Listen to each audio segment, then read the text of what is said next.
अभी मैं आया हूँ महाराष्ट्र के बुल्ढाना ज़िले के सिंदखेड राजा शहर में। सिंदखेड राजा ये वही शहर है जहाँ पे मराठा साम्राज्य के संस्थापक छत्रपति शिवाजी महाराज, इनकी माता राष्ट्रमाता राजमाता जिजाऊ माँ साहिब, इनका जन्म हुआ है। और ये जो समाधि मंदिर मेरे सामने है, ये भारत का सबसे बड़ा हिंदू राजा का समाधि मंदिर है। ये समाधि मंदिर छत्रपति शिवाजी महाराज के दादा राजा लखोजीराव जाधव इनकी समाधि है। ये सबसे बड़ा समाधि मंदिर है। ये उनके भाई राजा जगदेवराव जाधव इन्होंने बनवाया था। अब ये मैं आपको पूरा दिखाऊंगा। यहाँ पे उनके साथ जो सती गई उनकी समाधि भी है।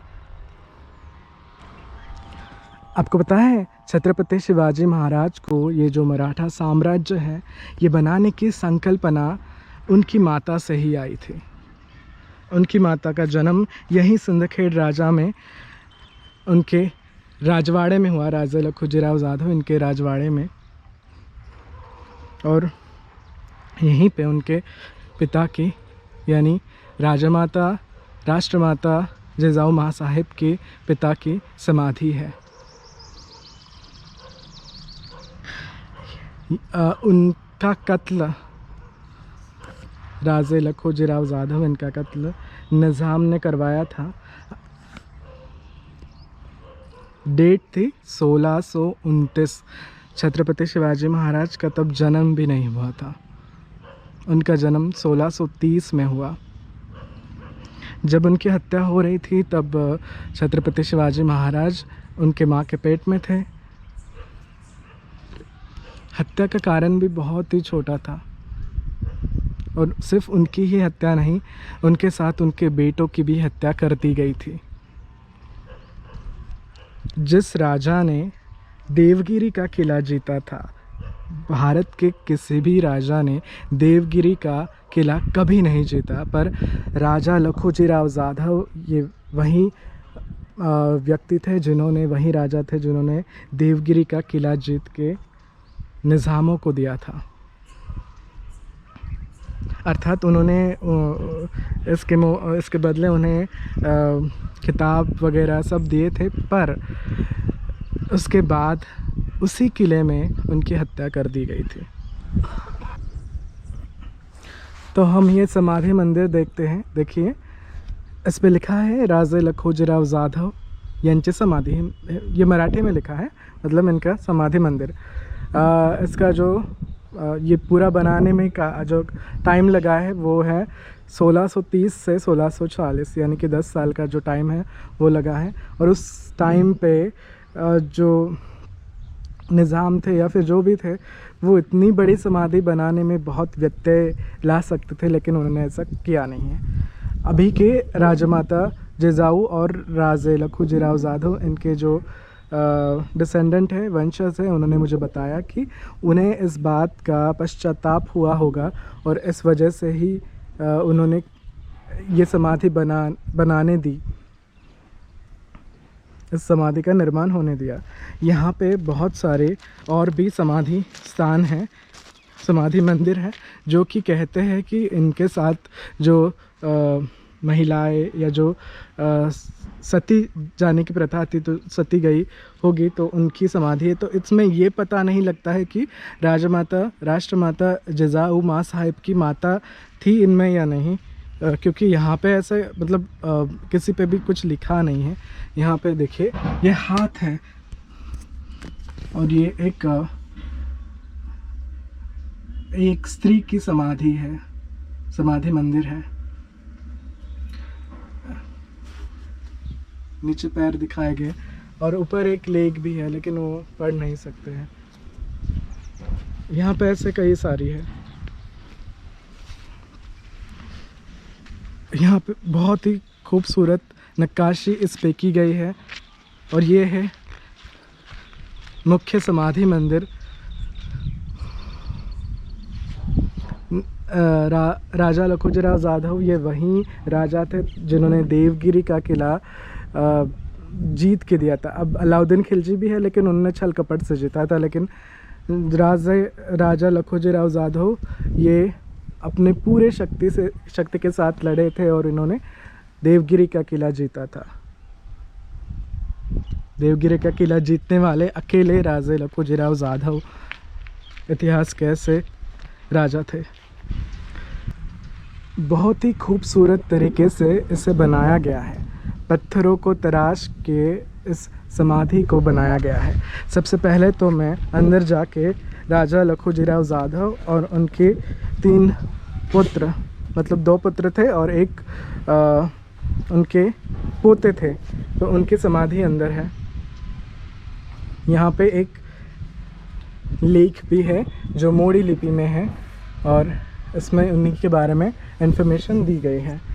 अब यहाँ पे देखिए, यहाँ पे ना सबसे पहले तो सूरज और चांद आता है। ये प्रतीक है कि जब तक सूरज चांद रहेगा तब तक इस शक्तिशाली महाराजा का नाम ऐसे ही अमर रहेगा। यहाँ पे हाथी है नीचे और उस पर शेर है। ये निशानी दर्शाता है कि राजा लखोजी राव जाधव कितने बलशाली थे, कितने ताकतवर राजा थे, जिनको छल कपट से निज़ाम ने मरवा दिया। ये कितनी बुरी बात है और उन्हीं के लिए वो काम करते थे। इस पे बहुत ही खूबसूरत नक्काशी की गई है। कहा जाता है कि ये समाधि उनके भाई ने ही बनवाई थी, राजा जगदेव राव। अभी भी राजा माता जिजाऊ या फिर राजा लखोजी राव जाधव, इनके वंशज सिंदखेड़ और आसपास के शहरों में रहते हैं। जिन शहरों के नाम के पीछे राजा लगता है वो राजा का शहर, बुल्ढाना में कई सारे ऐसे शहर हैं।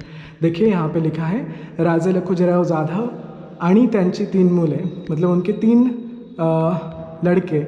इनका दौलताबाद यहाँ पे निज़ाम के दरबार में खून हुआ ईस्वी सन 1629 में। 1629 में तो छत्रपति शिवाजी महाराज का जन्म भी नहीं हुआ था। उनका जन्म 1630 में हुआ था, जब उन्हें मतलब राजा लखोजी राव जाधव इन्हें दौलताबाद में या फिर देवगिरी में निज़ाम ने मारा था या मरवा दिया था। तो उस टाइम पे वो राजमाता जिजाऊ, राष्ट्रमाता जिजाऊ इनके पेट में थे, कोख में थे। यहाँ पे वो आए थे।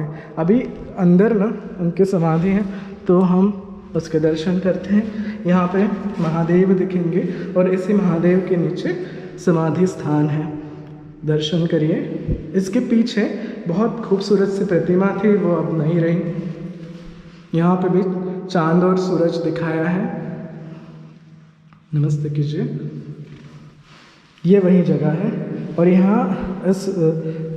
यहाँ पे एक हौद जैसा है जिसमें पानी रहता है और यहाँ से नल लगा के फिर ये पानी यहाँ पे आता था और महादेव को जलाभिषेक होता था और फिर ये पानी बचा हुआ नीचे जाता था। अब यहाँ से हम जाएंगे। बहुत बड़ी ये समाधि है। अब ये समाधि आप देखिए 1600 की समाधि है, मतलब 400 450 साल हो गए। यहाँ पे लाइट अरेंजमेंट है जो, अब देखिए ये वाला लाइट, यहाँ पे जो खिड़कियाँ हैं वहाँ से लाइट सीधा यहाँ पे आएगा। तो ये है अचलोजी राव राजे, इनकी समाधि। यहाँ दर्शन करते हैं उनका। उसके बाद यहाँ पे एक विंडो आती है, तो ये विंडो देखिए, यहाँ पे भगवान श्री कृष्ण की प्रतिमा है, क्योंकि ये जाधव जो फैमिली है, रॉयल फैमिली, वो भगवान श्री कृष्ण के ही डिसेंडेंट है, यादव घराने से ही वो आते हैं।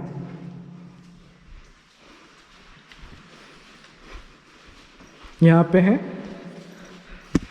रघोजी राव राजा, इनके समाधि, इनका हम दर्शन करते हैं।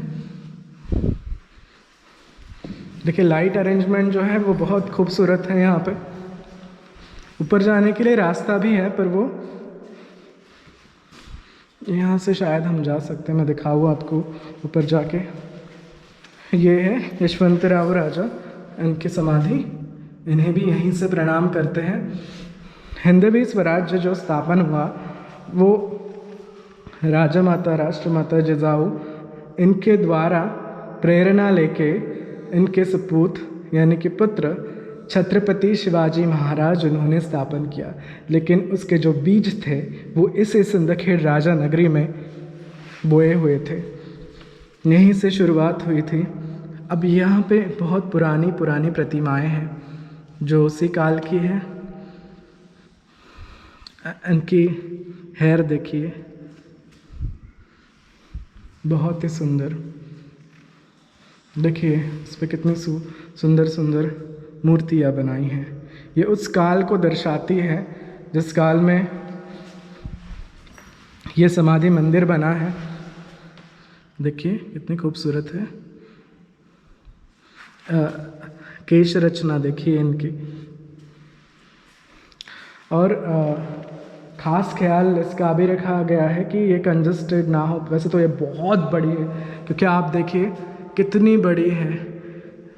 आपने वो चांद बीबी का महल देखा होगा अहमदनगर में, ये वैसी बड़ी है, उतनी बड़ी। और ऊपर नक्काशियाँ की गई है, सुंदर सुंदर कार्विंग्स है, खिड़कियाँ हैं, तो मुझे यहाँ पे सफोकेशन बिल्कुल नहीं होता है। इस तरफ का दरवाज़ा देखिए। तो ये इस तरह की दिखने वाली खूबसूरत समाधि। मैं थोड़ा ऊपर जाके दिखाऊंगा। यहाँ की जो सीढ़ियाँ हैं वो बहुत ही बड़ी बड़ी पत्थरों की सीढ़ियाँ हैं। देखिए ऐसी। चलिए ऊपर चलते हैं। रेलिंग्स दी है उन्होंने।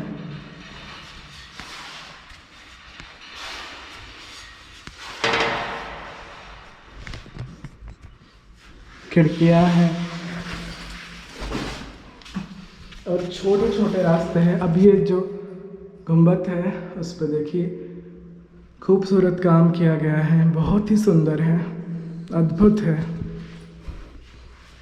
अब यहाँ से नीचे से जाना है।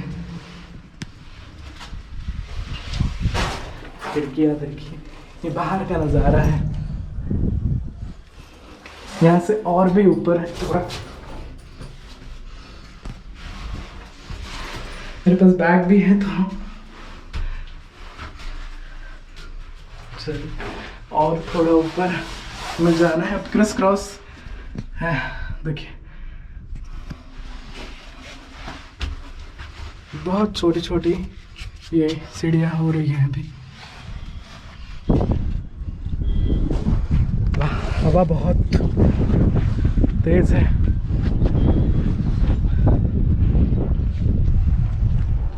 यहाँ पे प्रभु श्री रामचंद्र का रामेश्वर मंदिर है। यहाँ से भी कुछ सीढ़ियाँ हैं। ये ऊपर का परिसर है। नीचे भी कोई सारे समाधि मंदिर है। शायद आज बारिश आ जाए, हो भी रही है शायद। ये रूम है। इस समाधि मंदिर को 400 साल हो गए। मैं थोड़ा थक गया हूँ। ऊपर आके छोटी छोटी सीढ़ियाँ थी। आई होप कि आपको ये मेरा सफ़र अच्छा लगे। तो जब भी आपके पास टाइम हो तभी सिंदखेड़ में ज़रूर आइए। सिंदखेड़ महाराष्ट्र के बुल्ढाना ज़िले के सिंदखेड़ राजा तहसील का मुख्यालय है, यानी मुख्य शहर है। और यहाँ पे आके आप हिंदवी स्वराज्य स्थापन हुआ छत्रपति शिवाजी महाराज के हाथों। उनकी माँ राजमाता राष्ट्रमाता जिजाऊ, इनका ये मायका है। इनके राजमाता जिजाऊ के फादर राजा लखुजीराव जाधव, इनका समाधि मंदिर हम देख रहे हैं, जिसे भारत का सबसे बड़ा हिंदू राजा का समाधि मंदिर माना जाता है। जब टाइम मिले तब ज़रूर आइए। आई होप कि आपको ये वीडियो अच्छा लगा हो। Thank you very much for watching this video. Subscribe ज़रूर करिएगा। और जब ये सिंदखेड़ आएगी आप आओगे तो मैं यहाँ पे ज़रूर आएगा। मैं एक्चुअली मराठी में ही वीडियो बनाता हूँ, तो हिंदी में मुझे थोड़ा बातों का प्रॉब्लम हो जाता है। ऐसा विचार करावा लागतो मुझे, मतलब विचार करके। अभी थोड़ी थोड़ी बारिश हो रही थी, क्योंकि आज ऐसा दिन है कि धूप थोड़ी थोड़ी निकली। चलिए नीचे चलते हैं।